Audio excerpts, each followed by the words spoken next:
Om Vasudevasutam Devam Kansachanuramardanam Devaki Paramanandam Krishnam Vande Jagadgurum. Om.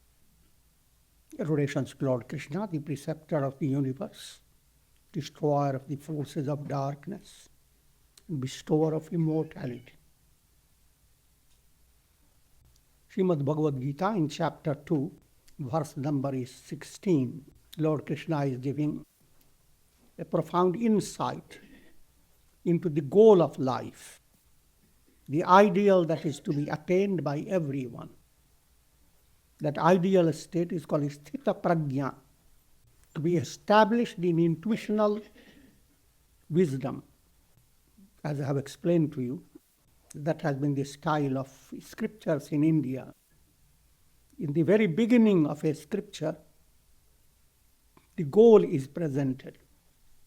And then all the details follow. So that no one misses the subtle point. Otherwise, by the time you are building up what the goal is, people become bored and go away. Na sato vidyate bhavo, na bhavo vidyate sata. Ubhayorapi drishtontas tvanayo tattvadarshibhi. There is no existence for the unreal. And the real never ceases to be. Thus the knowers of truth have proclaimed the nature of what is real and what is unreal. Na sato vidyate bhavo. Difference between sat and asat. Sat means absolute existence, absolute reality. Asat means unreal. And a simple point to understand, the characteristic of the sat is that it never changes. It cannot be enriched. Nothing can be taken away from it. It is, to give a very simple way to understand, like the sky. Clouds create so many forms, names and forms. Your eyes are dazzled by what the clouds create. And there is always something new being created in the sky. You never look up to the sky and the sky is just the same. From the point of view of clouds and from the point of view of other things, there's always something going on.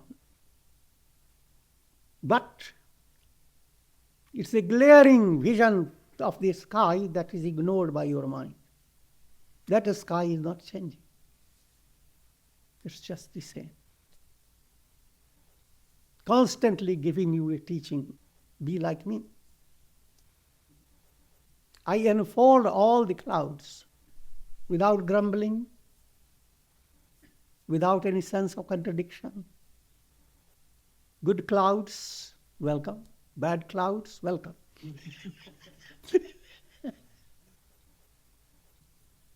You are as loving to me as anyone. Good ones, bad ones, thundering ones, drifting ones, silvery ones, golden ones, and what more can I say? And the sky remains just the same. The sky is Sat, existence. All this that changes is Asat, unreal. Because if you put your trust in any of the cloud formation, you are going to be frustrated. It may exist for a few days, but it's going to move away. Only thing will not move away is the sky. Likewise, the innermost self, the reality, which is your center, which is the heart of the heart, that reality is Sat. That Sat is Puranam, full. Therefore, Upanishad gives you the Shanti part. Purnamada, that is full. All that has emanated from the full is in the realm of Maya, illusion. Sun is the full, but all the colors that emanate from the sun, they are not different from the sun. Colors emanating from the sun, they are constantly changing. They are in the realm of relativity, Maya. Things that are unreal, they go on changing constantly. Some changes may not appear to be quick changes. You can look at from a broad point of view. Anything you see in the world, mountains, rivers, whatsoever, it's not going to stay. You don't believe in me? Ask those people who are studying the stars and the planets. Everything has its own time period. But not going to too many of details. Everything that you encounter in your life goes on changing. Every moment changes. Yoga philosophy gives you a subtle, sensitive point. For example, whatever you are experiencing at this moment, this experience, this setting was never before. And it will never be in future.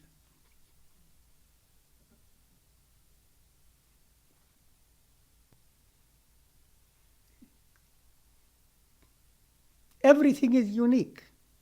From moment to moment, what you will experience in the next moment, in the next minute, in the next hour, that is unique. You have never experienced exactly the same. You might have seen it, but when you were 5-year-old or 6-year-old, you were not what you are now.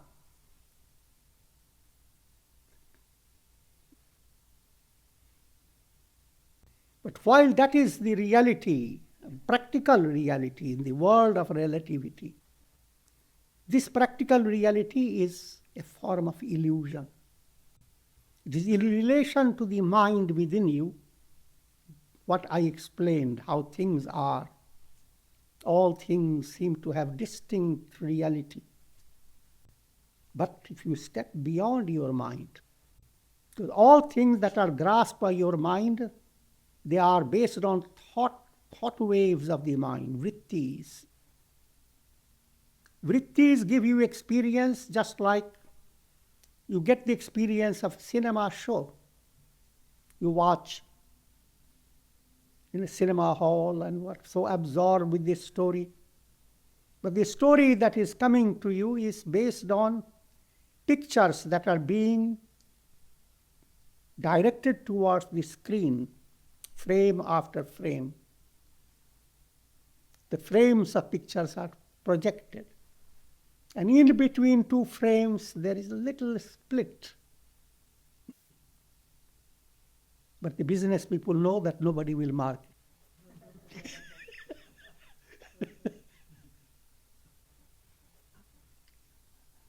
Similarly, all your experiences in this world are like the cinema show. No matter how engrossed your mind is, it is vrittis, thought waves. Certain thought waves are similar to similar. You watch a flame and say, it's the same one. It's not the same one. Every moment it is changing. It's changing from similar to similar. Therefore, it seems like steady. It's the same one.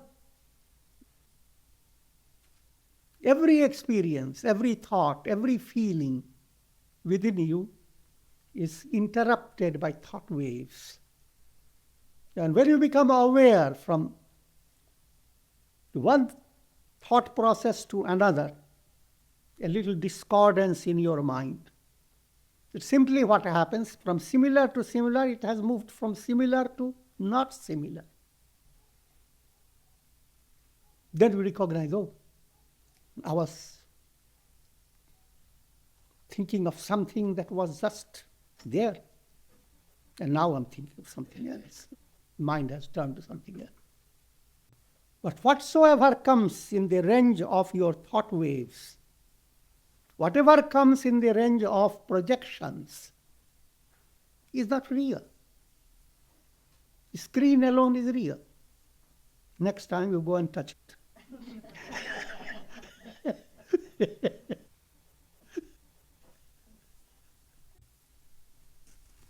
Nasato vidyate bhavo. That screen is never lost. You watch the show, and your mind says there was a building and the building has been exploded. The big Dracula has come with big teeth. So many things are happening. But all that is not impacting the screen. The screen is just the same. Similarly, deep down within you, you are pure consciousness. Absolute consciousness is the screen. On that consciousness, your mind goes on projecting.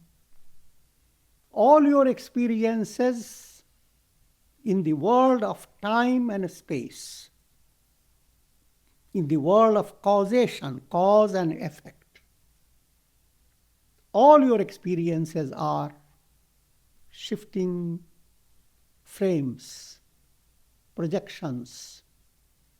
They are Maya, illusion. Some illusion is good, some illusion is bad. So that Maya comes into two directions, Vidya and Avidya. Avidya means,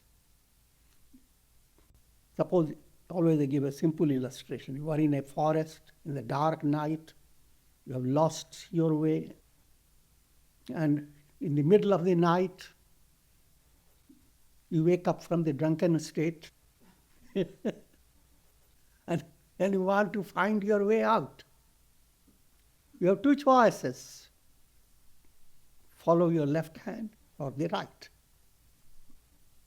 It will all depend upon your karma. If you follow the left, you are moving into deeper forest. Follow the other side, you are moving away from forest to openness. But both movements are in darkness. So when you start satsanga, start practicing sadhana, start doing integral yoga, you have not come into the light. You are still confused, you are moving, but you are coming out of the forest. This movement is called Vidya. Vidya aspect of Maya. This also is Maya. Because everything you are encountering is shifting, moves away. And the other one that leads you deeper and deeper into the forest, that avidya, ignorance.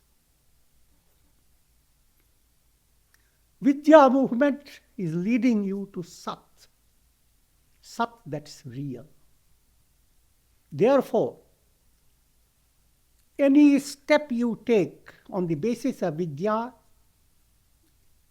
is characterized by Sat. Satsanga. Came into an association that will lead you by Vidya knowledge. Therefore, it is Satsanga. The intellect that will lead you to reality, called Sat Buddhi. A path that will lead you to real goal, called Sat Marga. And the saying, Asato ma sadgamaya, the prayer, lead me from unreal to the real. The term Sat is magnanimous in Hindu scriptures. It is the basis of all that is positive. All the blessings are contained in Sat. All things that go on changing are asat. By that, what do we mean? Experiences of every individual are in three planes. Experiences at the level of your senses. That's called Bhurloka. The whole range of experience of every individual soul is studied in three planes: Bhurloka, Bhuvarloka, Swarloka. If you get confined to one loka, you are a loco.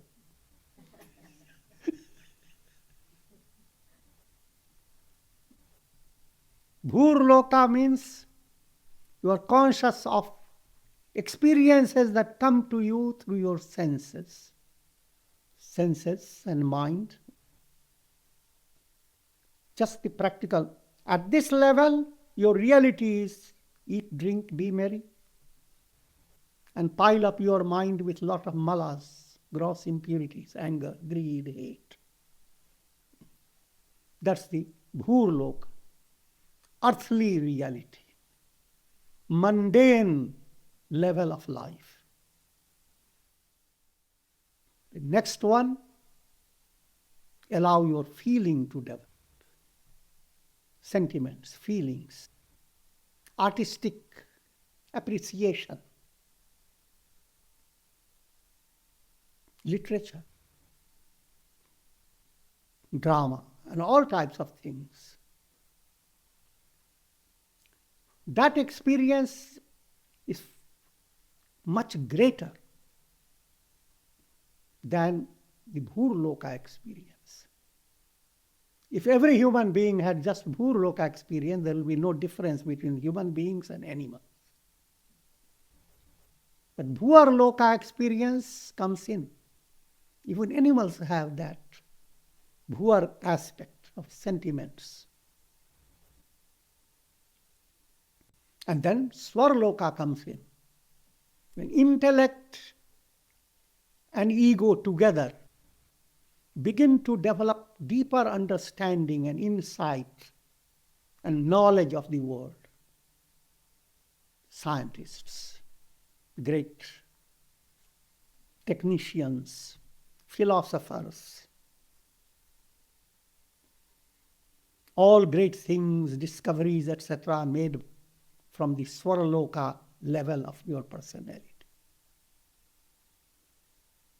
So therefore, if you are confined only to Bhurloka, your happiness and your experience is very shallow. If you have Bhurloka and Bhuvarloka, your experience becomes a little more majestic. If you have all the three lokas, you are experiencing the world that can give to you in all the three planes. You are good, well established in the world. Why am I saying so? Even all the three lokas are changing. None of the three is going to stay forever. Because all these are experienced through the mind. And mind is not the reality. Mind has emanated from Brahman through Maya. It's a magical, mind is magical in every human being. If you strip the mind of all thoughts, the mind becomes zero. If you strip a cloud of all its moisture, there is no cloud. Mind means there are bundle of thoughts. Thoughts, either they are in the impression form or in the subtle desire form, but they are bundle of thoughts. And if all thoughts are fulfilled, you have no mind. But who cares? When you go to sleep, practically you have no mind. And that's what we're looking for. Whole day we work hard. And you now want to get away from the mud. But because of ignorance, getting away from the mind is not understood by your intellect. Your intellect goes on showing to you that when you come out of sleep, you are living in the real world. So, everyone wants to get away from sleep. I'm taking you much more in a detailed way.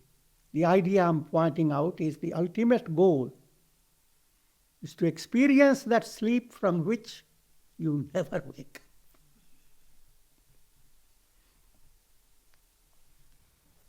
If it doesn't seem joyous, that means you have not understood it.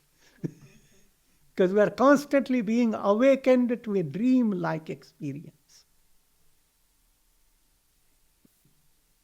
And you are subject to repeated birth and death.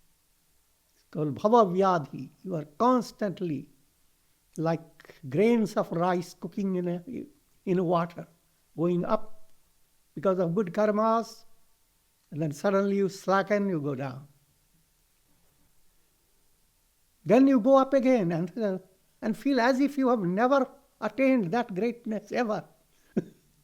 But you come back again. This vicious circle of going up and down goes on and on. Upanishads use the term that Sat is the ultimate cause of all that is.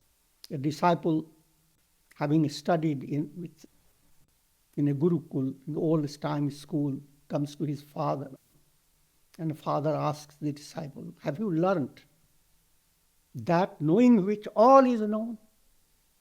He said, oh no. And then the father, who is Guru, tells him, it is Sat.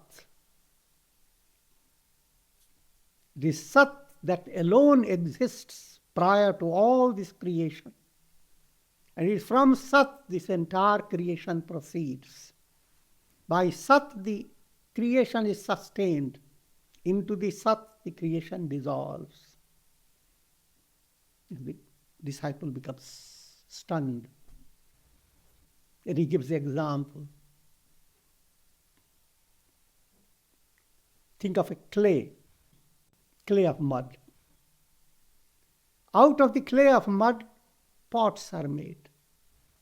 Countless pots are fashioned. When you look at pots, they have different names, different forms, different utilities. But if you ask yourself, what are you looking at? You're looking at the mud. It's clay. Clay is the reality in all.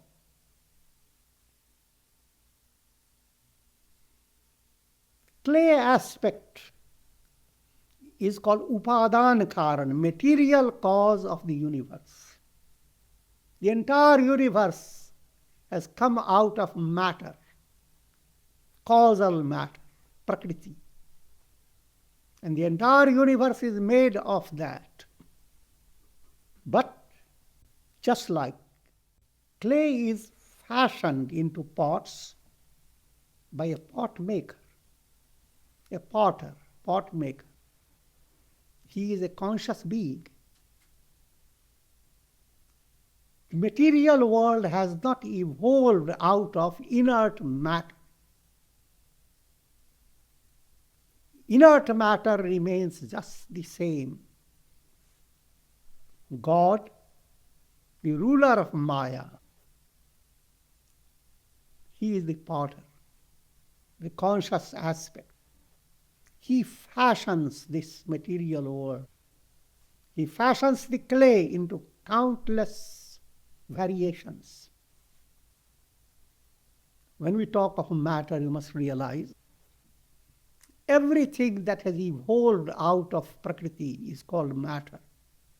In other words, your intellect, your ego, your mind, your senses, your pranas, all these are created by subtle matter, tanamatras, God particles.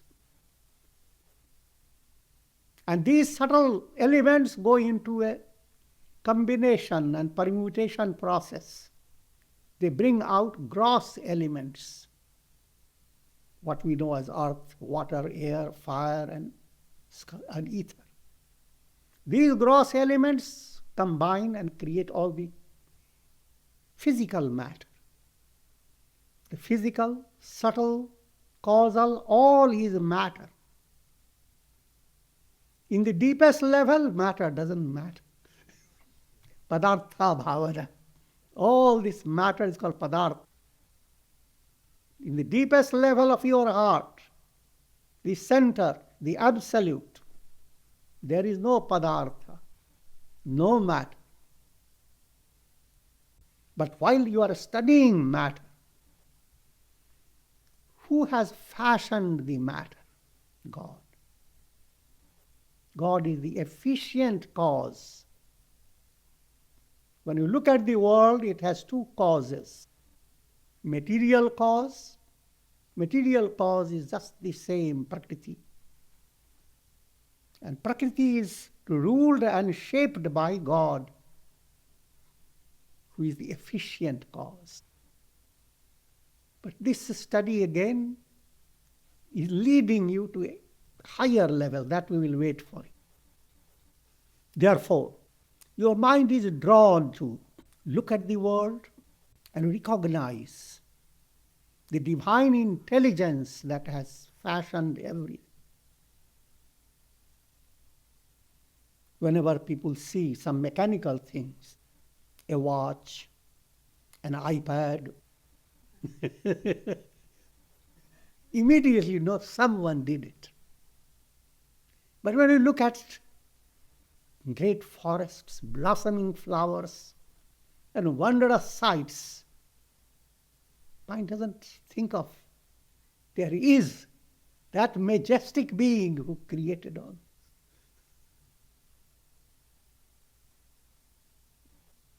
Rather, there are smart people say, I don't believe in God. Things happen. Cells combine, and atoms combine, molecules, and all that. So where is God?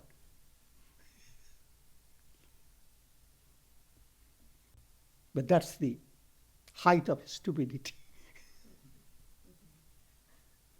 Behold the lilies of the field. How do they bloom? Even Solomon, with all his power and majesty, was not arrayed like any one of these. Jesus points to the same thing. His vision is of the Sat, behind all that expresses in the world. That Sat is a source of immense beauty, joy, sublimity. Your Satsanga, therefore, opens the door to all that is great. Now, coming to have more profounder understanding, the ultimate cause is neither God nor Prakriti. God and Prakriti, Ishvara and Prakriti, they have evolved out of Brahman. Brahman is the absolute self. Prakriti is the magical power of Brahman that is inherent in Brahman. That magical power of Brahman, Prakriti, exists only from the point of view of those who are conditioned by their mind. These details will become clear later. But the idea I'm relating to you is that even the idea that God is the cause of the world is a relative,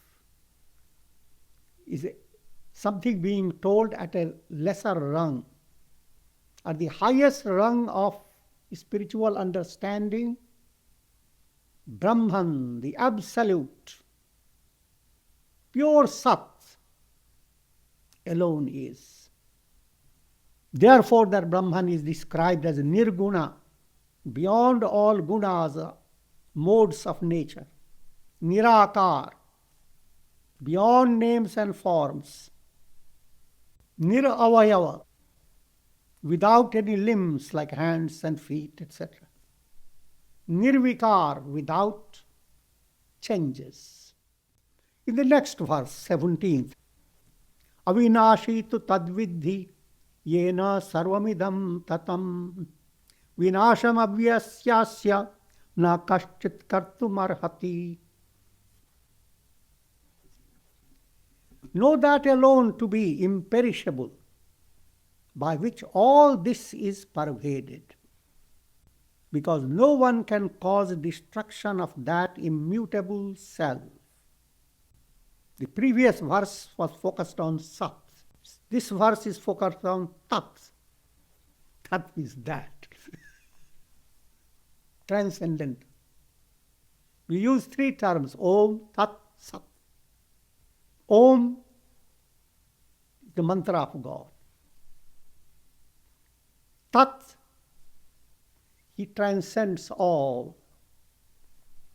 Everything that you know is this.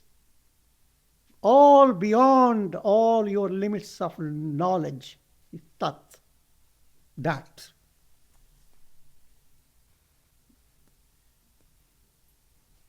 Akiyaya.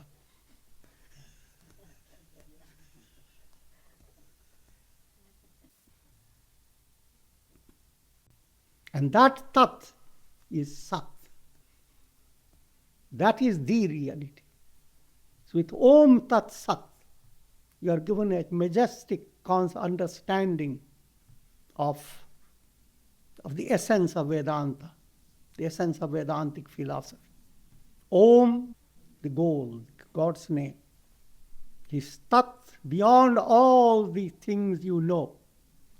So don't look at or think of God in the terms of all the senses I have brought to you, all the mind can imagine, all you can think of, beyond, Tat. And Sat, absolute reality. Om, that is real. Let's put it in a literal way. So now this verse is focused on Tat. Avinashi tu tadvidhi. Know that alone to be imperishable, by which all this is pervaded. So when I look at the world, things are all apart from each other. Try to reflect upon what is the reality that penetrates all and transcends all for easy understanding. Suppose you are seated by a lake. Lake is calm. As you look into the lake, you see the trees and the forest reflected in the lake. Then you become very interested. You will go on looking. Then you see a squirrel jumping from one branch to another branch, not out there, inside the lake. And you see birds flying. And mind becomes so involved in all that. But what is the reality? All that you are seeing is permeated by the lake. The lake interpenetrates your squirrel, the birds, the trees. Is it difficult to understand? Because lake alone is. Lake permeates it, penetrates it, transcends it. All that it does, and still it is there. Still the show goes on.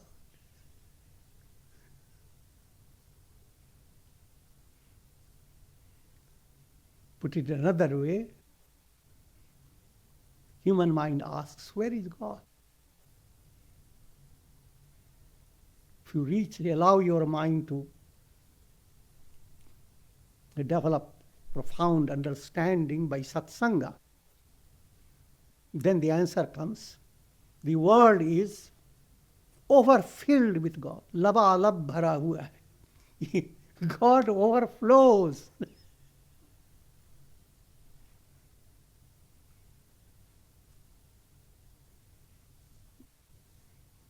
The idea he permeates it is only figurative and nothing to permeate. God doesn't have any space for anything else other than himself. But what creates this illusion? Human mind. Think of you're going to dream. On your bed, you didn't carry anything of the world. But your mind brings out experiences of time, space, people, friends, enemies, problems, good and bad, all things develop. If someone were to say all those are just reflections in your consciousness, and they are.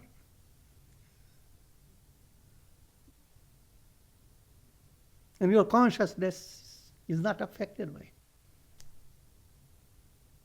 That gives you the teaching same way in the waking state, because there isn't much difference between the dream and the waking. So all your experiences are based upon your brain. How do the brain centers vibrate? How do your nervous system create experience for you? And experiences are created in the form of reflections.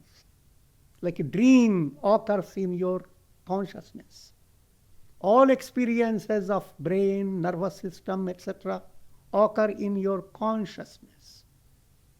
That consciousness, when I say occur, in a magic way, not in reality. Like projections create drama on the screen, not as a reality, as a maya, as a magic show. Therefore, these points should become more vivid for your mind. Firstly, God is the cause, the absolute cause for all that is. There isn't anything in the world which has not been caused by God. And that God has no cause for himself. Sometimes you teach all this before a child, and the child becomes very clever, asks, who is the Father of God?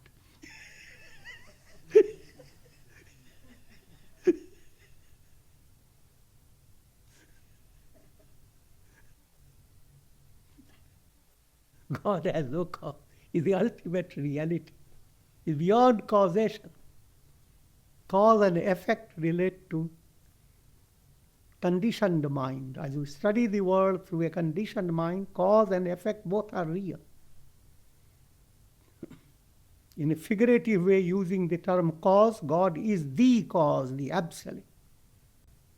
In 18th verse, Antavanta ime deha nityas sharirina anashino prameyasya tasmad yuddhasva bharata. O Bharata, Arjuna was known as Bharata. Bha means shining knowledge, intuitive knowledge. Rata being a devotee. Whoever is a devotee of light, mystic light, spiritual light, pure light, wisdom, he is Bharata. The whole country was known as Bharata and is still known as Bharata, but not politically recognized as Bharata. It's India. The self is imperishable, but these bodies which inhabit the embodied soul are perishable. Therefore, prepare to fight. These are very condensed writings. The self, known as Atman, Brahman, Purusha, many names, but Brahman is very well known. The absolute self. Brahman alone is real. Brahman, Satyam, Jagan Mithya. Brahman alone is real. All that has emanated through Maya is illusion. That self, Brahman, never perishes, never changes, never decays. But these bodies, turning to the embodied condition of the soul, every soul has entered the body led by ignorance. So when we talk of soul, to give you a simple way to understand, if you think Brahman is the sun, soul is reflection of the sun in a jar of water. Suppose there are many jars and water of different types, different qualities, and all the many jars have reflected sun in them. All the trouble of the world process is experienced by the reflected sun, not the real sun. And just as the reflected sun has the possibility to change its condition, a reflected sun realizes that if water became a little clearer, if the fishes and frogs didn't shout too much and jump around, it can discover how it is shiny. On the other hand, it finds itself so miserable, as if it is going to be destroyed. But as long as the sun is up there, reflection will not die. Reflection will change as water changes. And if you pour that water from one jar to another, the reflection will go from one jar to another. It will not be destroyed, because it is the reflection of the sun. All things will be destroyed, but not the reflection. The only way you can destroy that reflection is to dry up the water. If you dried the water, who has been destroyed? Reflection is no more. But that doesn't mean anyone has been destroyed. Reality, reflection was not the reality. It was a reflected reality. It moves away. The reality, real reality has been shining all the time. Even from the point of view of the reflected self, you go through the whole world of time, space, countless embodiments, countless stories, and yet, at the deepest level within your heart, there is fullness, Purnamada. There is absolute. The kingdom of heaven is within thee. That means the sun level. The sun is always there. When you ask the reflected sun, what is in your heart? Look for your heart. The heart of the reflected sun is this up there.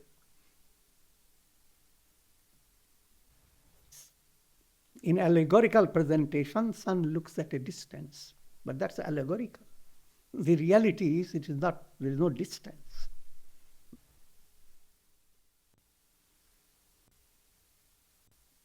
Here you need to understand the three terms, Jiva, Ishvara, Paramatma, Brahman. In order to keep it clear in your mind, let me give you a Vedantic basis of all this. Brahman, the absolute self, he alone is. Prakriti is his magical power. Prakriti expresses itself in three ways. Sattva predominating Prakriti is called Maya.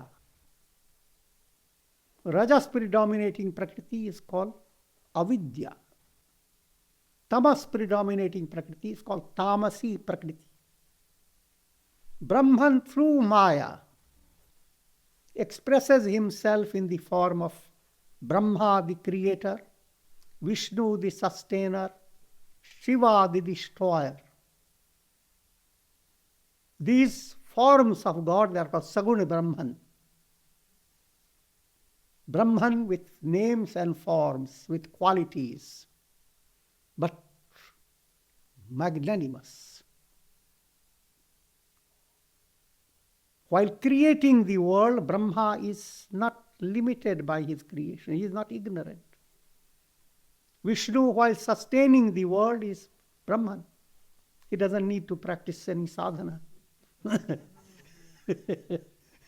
Shiva destroying the world, he is Brahman. Brahman through Maya. All the expressions of Brahman through Maya are absolutely perfect. They are not limited. But the same Brahman expressing through Rajas predominating Prakriti. Rajas predominating Prakriti is of many degrees. And Brahman expresses in many forms of jivas.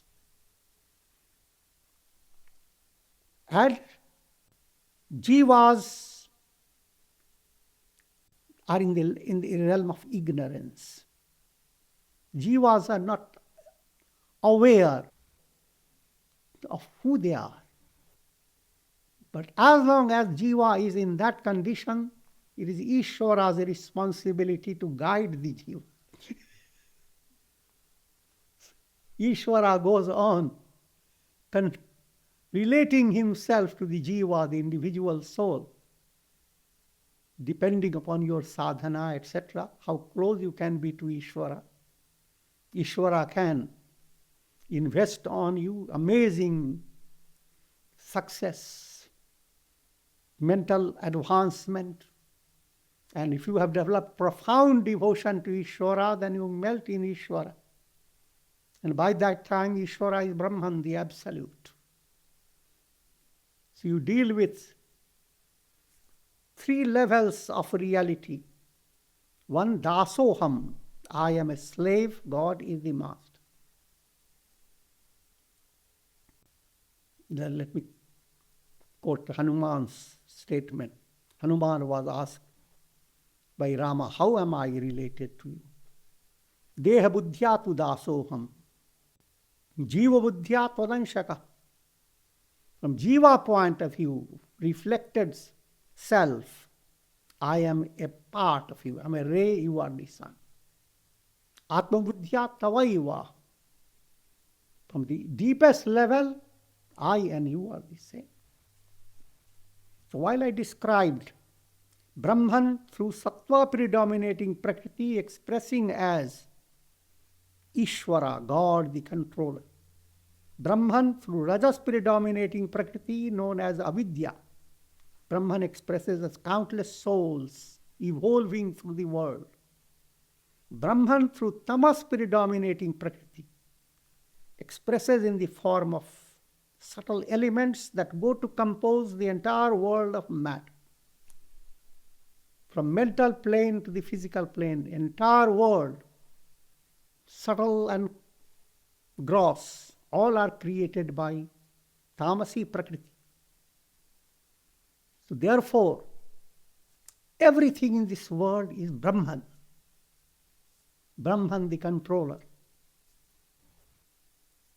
Brahman the jiva, soul evolving. Brahman the world through which the soul evolves using the materials from the world. So the world is labalab bhara hua hai. The world is filled with God.